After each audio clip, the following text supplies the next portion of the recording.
Dia memang sudah tidak dia menyatakan tidak melihat ijazah aslinya. Begitu mengarahkan Bukan, ini jawaban dari saksi. Biasanya saya juga begini, kenapa emang? Maaf ya, kita tidak mengganggu substansi. Ini loh, kita akan mencari kebenaran. Begini, saudara, begini,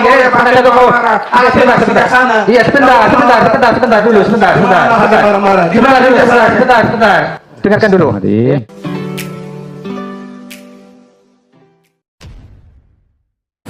Assalamualaikum warahmatullahi wabarakatuh. Jumpa lagi dengan saya di channel Gagasan Progresif 79, sahabat sebangsa dan setanah di mana saja Anda berada. Kali ini suasana persidangan ya Bambang Trimulyono dan Suginur betul-betul berlangsung dengan cukup panas ya. Bagaimana Egy Sujana ya nampak ya dalam pertanyaan-pertanyaannya kepada saksi memang begitu ya seakan-akan itu mengarahkan saksi, yang kemudian hakim pun itu komplain terhadap Egy Sujana. Salah seorang anggota majelis itu kemudian ya menginstruksi ya kepada Egy Sujana dan meminta agar langsung ya to the point terhadap substansi dakwaan ya, agar menggali informasi daripada saksi yang dihadirkan. Tetapi Egy Sujana ini nampak bahwa dia begitu ya seolah-olah menggurui, menjelaskanlah, mendefinisikanlah apa itu keyakinan ya, iman ya, yang kemudian membuat salah seorang anggota majelis hakim itu kemudian komplain ya dan meminta kepada ketua majelis karena Egy Sujana ini terkesan bukannya menggali informasi daripada saksi tetapi seolah-olah menggurui majelis. Ini yang kemudian membuat suasana sedikit agak memanas. Untuk lebih jelasnya kita akan coba simak bagaimana perdebatan ya Egy Sujana dan majelis hakim yang terhormat. Misalnya Anda menyatakan saudara Bambang Tri salah karena mengungkap apa yang diyakininya itu untuk tentang ijazah palsu. Anda bilang itu salah, gitu? Ya. Padahal undang-undang pasal 28 ya huruf E, Undang-Undang Dasar 45 itu kebebasan menyatakan pendapat, lisan maupun tulisan. Kalau bisa tuh poinnya Oleh karena itu saya ingin ajarkan ini berpikir itu ini bukan sekolah, bukan sekolah supaya saksi ini berkualitas. Ini Terima kasih. Namanya berani-beraninya nyalain orang. Undang-undang membenarkan. Itu satu. Ya. Yang kedua, soal keyakinan. Keyakinan itu dalam konteks berpikir wilayah iman. Sehingga kita yakin kepada sesuatu. Nggak bisa digugat. Anda yakin dengan Islam, si fulan tidak, nggak bisa digugat. Lakum dinukum waliyadi. Agamamu, agamaku.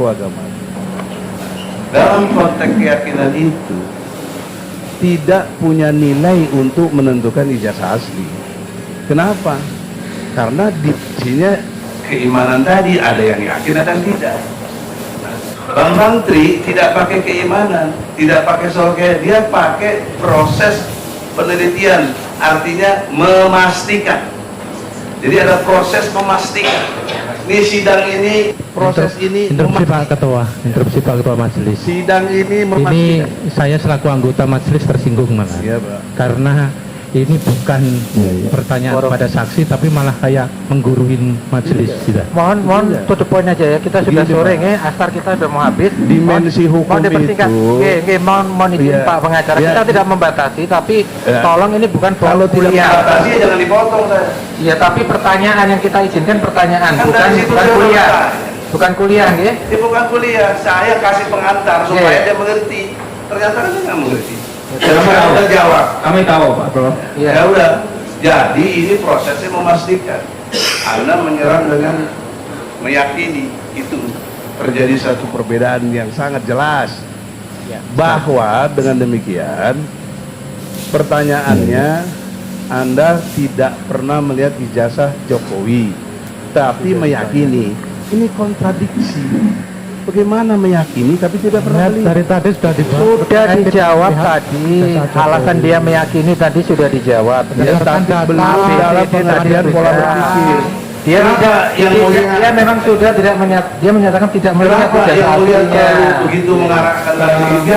Bukan, ini jawaban dari saksi. Iya, biar saja saya juga begini. Kenapa emang? Maaf ya, Kita Mulia. tidak mengganggu substansi. Gini loh, Kita akan Mas. mencari Sebentar, kebenaran. begini, material. saudara, begini, Nggak boleh mana pakai satu kok. marah-marah. Iya, sebentar. Sana. Iya, sebentar dulu, sebentar.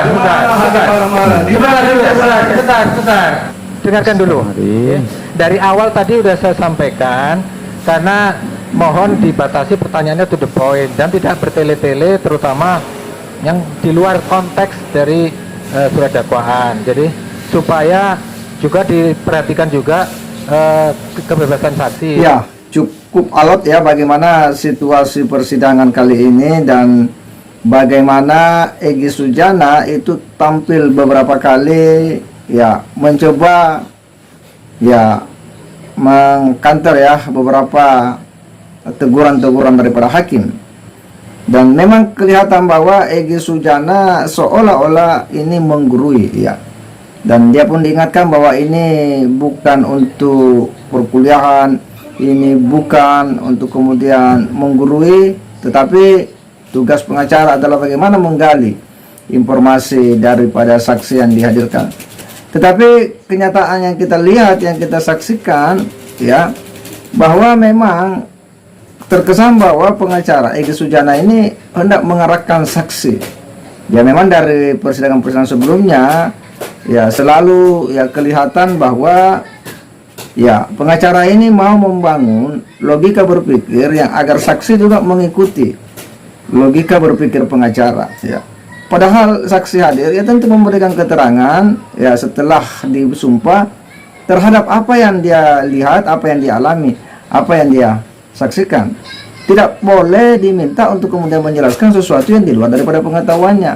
Dan inilah yang kita lihat bahwa pengacara Egy Sujana itu memang terkesan ya sekali lagi menggurui dan lagi-lagi kemudian ya menuai protes daripada anggota majelis ya karena ya sikap daripada Egy Sujana yang berkali-kali selalu diingatkan oleh hakim ya agar tugas pengacara cukup menggali informasi terhadap saksi sesuai dengan ya dakwaan jaksa terhadap kliennya, bukan justru seolah-olah menggurui, seolah-olah memberi perkuliahan. Nampak Egy Sujana ya kalau kita lihat bahwa ya memang terkesan dia seperti orang mengajar. Ya bagaimana dia memberikan penjelasan tentang keyakinan ya dan bagaimana katanya bahwa ketika saksi ya membangun bagaimana dia meyakini ijazah Pak Jokowi itu asli dari keyakinannya. Dan karena ini katanya adalah wilayah iman, sementara iman itu bisa saja orang yang bersangkutan percaya, tetapi orang lain bisa tidak percaya. Nah inilah yang terjadi menurutnya. Kepala sekolah yakin bahwa Pak Jokowi memiliki ijazah asli sesuai dengan bangunan keimanannya, tetapi yang lain tidak meyakini. Nah yang dilakukan Pak Menteri menurutnya bahwa ini penelitian ya. Penelitian yang dilakukan bukan berangkat dari wilayah iman, tapi penelitian dengan sejumlah fakta-fakta. Sehingga menurutnya bahwa ya Bang Menteri ini ya lebih mendekati sebuah kebenaran.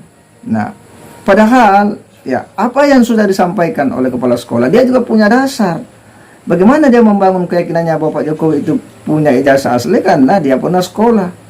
Ya, terdaftar sebagai siswa melalui buku induk dan dia sekolah, ada teman yang menyaksikan dan tamat. Artinya apa? Logika umum kita itu mengatakan bahwa orang yang sudah sekolah tamat pasti punya ijazah dan ijazah itu pasti asli.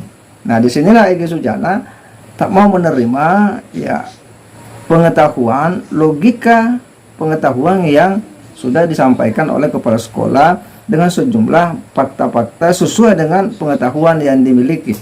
Nah inilah problemnya karena pengacara selalu mau mengarahkan saksi agar mengikuti cara dan alur berpikir sehingga perdebatan pun itu tidak bisa terelakkan yang kemudian beliau Egy Sujana ini lagi-lagi diprotes oleh majelis hakim. Ya kita sebenarnya ya menyayangkan ya bagaimana Egy Sujana memperlihatkan karakter-karakter atau sifat-sifat padahal dia seorang pengacara senior ya yang memiliki banyak ya fans juga lah ya, tetapi persidangan-persidangan yang diikuti selama sidang Gus Nur ini ya membuat kita ini kemudian menjadi tidak simpati kepada beliau. Semoga ini bisa cepat selesai dan ada putusan yang memberikan kepastian hukum terkait dengan persoalan yang hari ini telah menyita publik, yakni mubahalah ijazah palsu Pak Jokowi. Saya kira demikian. Wassalamualaikum warahmatullahi wabarakatuh.